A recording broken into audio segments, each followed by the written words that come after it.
Simpati terus mengalir untuk Angelin. Warga terus berdatangan ke rumah Angelin di Jalan Sedap Malam, Sanur, Denpasar. Dan sudah ada Ayu Wardani di sana.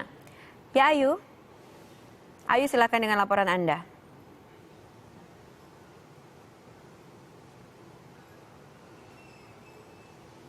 Ya Ayu silakan. Ya, Angie, hari kedua setelah Angelin ditemukan dalam kondisi tidak bernyawa dan terkubur di halaman belakang rumahnya, banyak sekali warga yang datang ke sekitaran rumah Angelin untuk memberikan ucapan bela sungkawa. Banyak sekali yang dibawa oleh warga ke sini, mulai dari karangan bunga, makanan ringan khas dari anak-anak, mainan hingga uang. Ada banyak uang yang terkumpul, tidak hanya uang rupiah, tapi juga beberapa keping dolar. Uang-uang ini akan diberikan kepada keluarga Angelin untuk proses pemulangan Angelin, proses pemulangan jenazah Angelin hingga ke Banyuwangi, karena rencananya jenazah Angelin akan dimakamkan di Banyuwangi. Namun jenazah Angelin saat ini masih berada di Rumah Sakit Sanglah, Bali untuk dilakukan penyelidikan. Jenazah Angelin baru akan dipulangkan ketika polisi sudah selesai untuk melakukan pemeriksaan atau otopsi secara keseluruhan dan kasus ini telah selesai.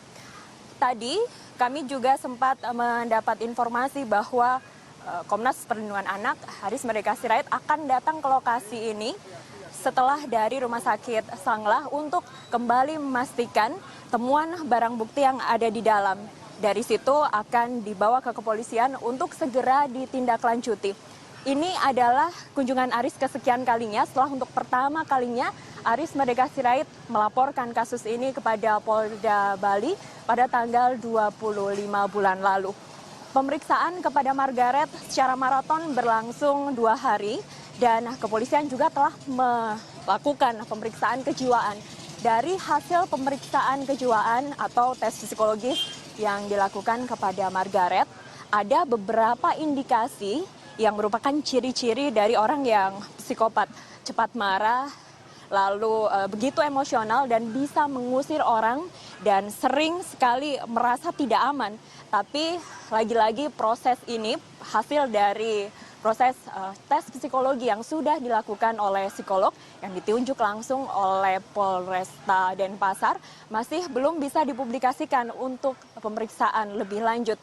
Tersangka Agus yang sudah ditetapkan beberapa hari lalu disinyalir bukan tersangka tunggal. Ini kemarin juga sudah disampaikan oleh Kapolda Bali. Masih ada kemungkinan tersangka lainnya, tapi proses hukum masih terus berlangsung. Nanti rencananya juga ada anggota DPR yang melakukan kunjungan ke tempat kejadian perkara. Angie. Ayu Wardani melaporkan dari Denpasar, Bali. Ya memang tragedi Angelin ini turut menjadi tamparan bagi dunia pendidikan ya Tom. Ya.